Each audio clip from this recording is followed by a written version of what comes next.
ये चैप्टर 3 का question number 3.9 है, जिसमें बोल क्या रहा है, determine the current in each branch of the network shown in figure.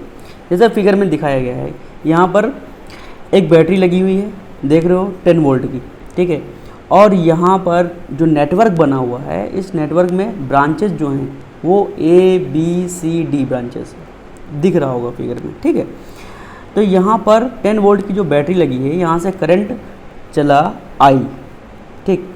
और ये कहाँ पर सबसे पहले मिलेगा, जंक्शन A पर मिलेगा, ठीक। जंक्शन A पर आने के बाद ये दो पार्ट में डिवाइड हो जाएगा। क्यों? क्योंकि यहाँ से दो ब्रांच निकली हुई है, एक AB और दूसरी AD। अगर हम मान लें कि AB ब्रांच में I1 करंट फ्लो कर रहा है, मान लिया है, कंसीडर किया है, ठीक है। तो बचा हुआ करंट AD ब्रांच में जाएगा, और वो करंट क्या होगा, यहाँ पर देख लो, I माइनस I1। क्लियर है इतना? ओके। फिर इधर से देखो कि जंक्शन B पर देखो, आ जाओ तुम। जंक्शन B पर I1 करंट चल रहा था AB ब्रांच में, ठीक है। फिर BD ब्रांच में मान लिया हमने कि I2 करंट चला गया, ओके।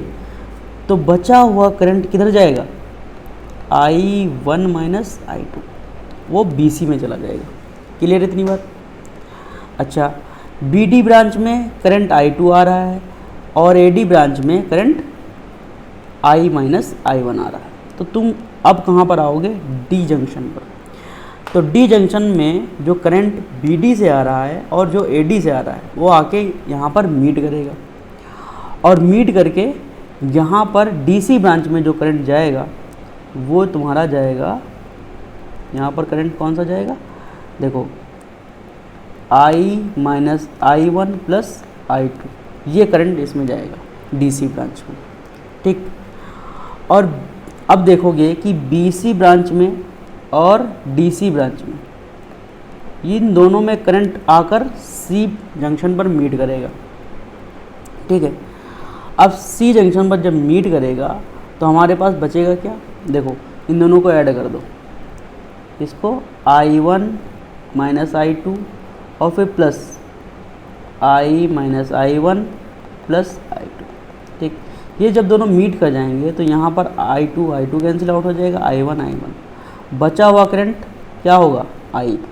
अब तुम देखो ध्यान से कि इस नेटवर्क में हमने I करंट भेजा था, ठीक है, और KCL अप्लाई करने के बाद, हर जंक्शन पे KCL अप्लाई करने के बाद हमको आउटपुट क्या मिला, I, ठीक। इससे पता चलता है कि हर एक जंक्शन पर जो हमने KCL अप्लाई किया है वो हमारा सही है, ठीक है। इतनी बात फिगर से ये समझ में आया कि KCL कैसे यूज़ करते हैं, कैसे उसको अप्लाई करते हैं हर एक जंक्शन पर। तुम फिगर में देख रहे हो। अब यहाँ पर देखो हम किस तरीके से लिखेंगे कि we apply KCL at junction ABCD, ठीक। तो हर एक हर एक ब्रांच में तुमने जो KCL अप्लाई किया है उससे करंट कैसे कैसे चल रही, देखो, AB ब्रांच में I1 चल रही, BC में I1 माइनस I2 चल रही, CD ब्रांच में I minus I1 plus I2 चल रही, DA में I माइनस I1 और BD में I2। तुम इस फिगर को ध्यान से देखो, करंट देखो, सब में तुमने डिवाइड कर दी है KCL लगा के, ठीक। अब बारी है KVL की। तो KVL कैसे अप्लाई करेंगे, हर एक नेटवर्क में मेश बनाएंगे, लूप बनाएंगे, और फिर हम KVL को अप्लाई करेंगे। तो सबसे पहले KVL अप्लाई करेंगे हम ABDA में, और लूप कैसे चलाएंगे, इस तरीके से, ठीक। तो चलो भाई लूप चलाते हैं इसमें ABDA में, और लूप चला के हम क्या करते हैं कि सारे वोल्टेज का हम सम निकाल लेते हैं, ठीक। और ये कौन सा कॉन्सेप्ट है, ये KVL का कॉन्सेप्ट है। तो यहाँ पर लूप देख लो किसमें अप्लाई की है, we apply KVL in loop ABDA, ठीक है। तो KVL में लूप अप्लाई करोगे, यहाँ पर देख लो आके, AB ब्रांच में करंट फ्लो कर रहा है, इंटर कर रहा है, तो ये प्लस टर्मिनल, ये माइनस। फिर BD में आओगे, ये प्लस, ये माइनस, ठीक है। जहाँ से करंट इंटर करेगा उस टर्मिनल, रेजिस्टेंस के उस टर्मिनल को तुम प्लस मानोगे, और जहाँ से निकलेगा उसको माइनस, ठीक। तो यहाँ पर देखो DA ब्रांच में करंट फ्लो कर रहा है, यहाँ पर प्लस से माइनस की तरफ, ठीक। तो अब तुम मेश चला रहे हो, ठीक है, और लूप चला रहे हो तुम, तो यहाँ पर तुम इक्वेशन किस तरीके से बनाओगे, यहाँ पर देखो ये 10i हो जाएगा, 5i2 हो जाएगा और माइनस का 5i माइनस i1 हो जाएगा। ये कैसे किया, इक्वेशन कैसे लगाई मैंने, देखो ये हमारा रेजिस्टेंस 10 ओम का है और इसमें करंट i1 फ्लो कर रही है, तो कितना हो जाएगा प्लस का 10i। फिर BD ब्रांच में जाओगे तो यहाँ पर रेजिस्टेंस है 5 ओम का और करंट फ्लो कर रही है i2, ठीक, तो यहाँ पर 5i2 हो जाएगा। और फिर AD ब्रांच में जब आओगे तो करंट फ्लो कर रही है A से D की तरफ और लूप चला रहे हो तुम D से A की तरफ, तो यहाँ पर माइनस टर्मिनल पहले पड़ जाएगा, इसलिए यहाँ पर लिखोगे -5i1 i माइनस i1, ठीक है। इस तरीके से हम इक्वेशन ये बना लेंगे, क्लियर है। इसको सिंप्लीफाई करेंगे, इक्वेशन 1 इस तरीके से बन जाएगी हमारी। फिर हम कौन सी लूप में जाएंगे, CBDC में आ जाओ। CBDC में जाओगे तो लूप तुम इस तरीके से चलाओगे, ऐसे चलाओ, ठीक। तो ऐसे चलाओगे तो सबसे पहले BC ब्रांच में जाओगे तो BC में तुमको मिल जाएगा, देखो करंट इस तरीके से आ रही B से C की तरफ, लेकिन लूप चला रहे हो तुम C से B की तरफ, तो यहाँ पर माइनस टर्मिनल पहले पड़ जाएगा, तो -5 और करंट कितनी फ्लो कर रही है इसमें BC ब्रांच में i1 माइनस i2, ठीक।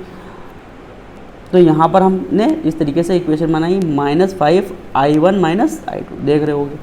फिर आगे चलोगे BD ब्रांच में आओगे तो BD ब्रांच में प्लस टर्मिनल पहले पड़ रहा, फिर माइनस, तो यहाँ पर 5 और करंट कितना फ्लो कर रहा है इसमें BD ब्रांच में i2, तो प्लस का 5i2 हो जाएगा।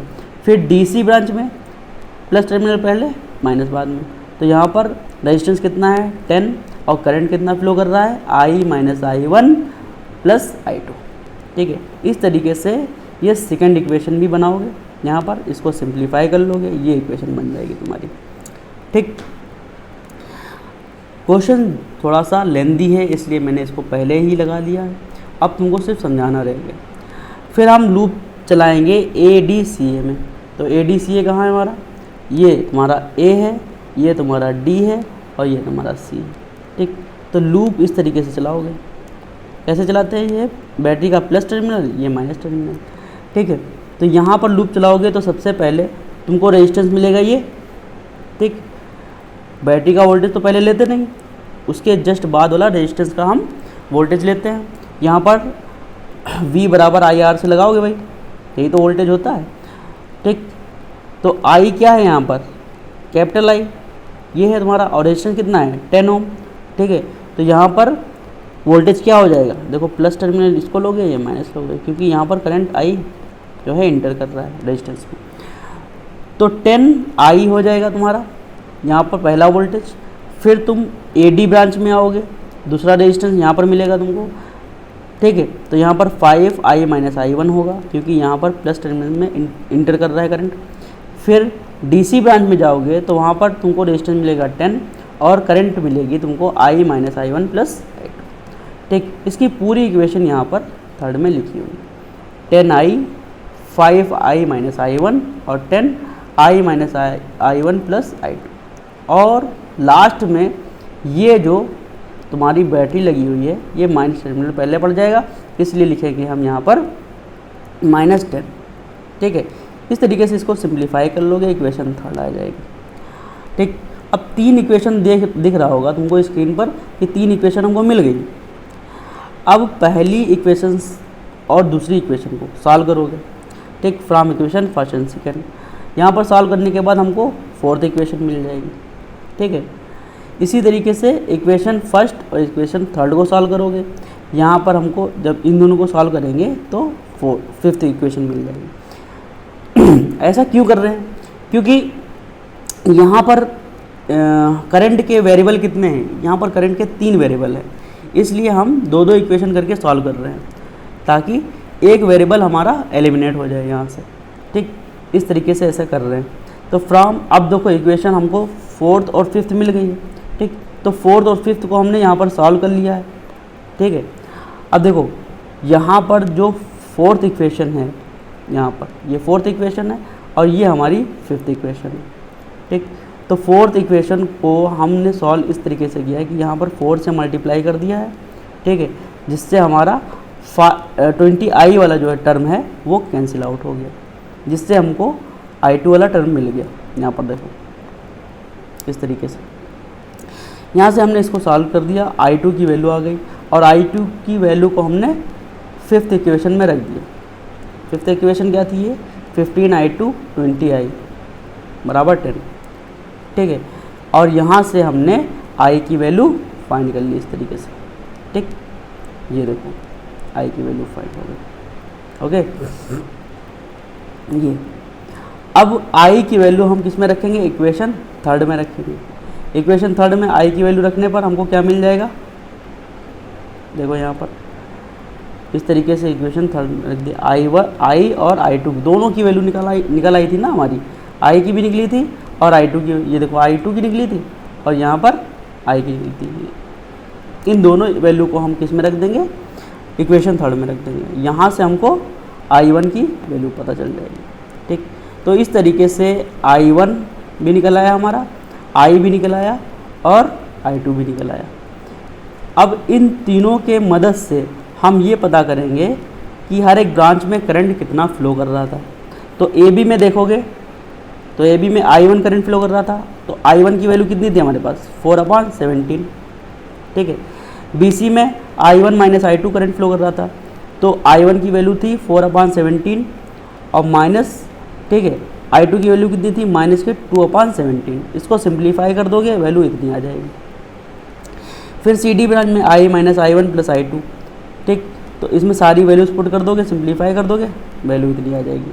हाँ, यहाँ पर जो वैल्यू है सी डी ब्रांच में, तो सी डी ब्रांच में जो वैल्यू आ रही है वो आ रही है, इसको सिंप्लीफाई करने पर वो आ रही है तुम्हारी 4/17, ठीक। और वो कब आएगी, डी सी ब्रांच में। जब डी सी बोलोगे कि डी से करंट कहाँ तक जाएगा, डी से सी तक, तो उसकी वैल्यू आएगी तुम्हारी 4/17। और इसमें जब कहोगे कि सी और डी ब्रांच में बताओ, मतलब जस्ट उसका अपोजिट कर दोगे, तो वहाँ पर तुमको माइनस लगाना पड़ेगा, डायरेक्शन चेंज होगी बस, और कुछ नहीं, ठीक है। तो सी डी ब्रांच में माइनस का 4/17 हो जाएगा, डायरेक्शन अगर चेंज होगी तो वहाँ पर माइनस लगाना पड़ेगा, इस चीज़ का ध्यान रखना, ठीक है। अगर ये बोलता कि डी सी ब्रांच में बताओ हमको, तो डी सी ब्रांच में तो 4/17 ही होता, लेकिन अगर बोल दिया कि सी डी ब्रांच, यानी कि डायरेक्शन को उसने अपोजिट कर दिया, इसलिए माइनस लगा दोगे यहाँ पर, और कुछ नहीं है। फिर डी ए को सॉल्व करोगे, i माइनस i1, i की वैल्यू 10/17 है, i1 की 4/17, सॉल्व कर दोगे 6/17 आ जाएगा। i2 तुम्हारा ऑलरेडी माइनस का 2/17 था, ठीक, ओके।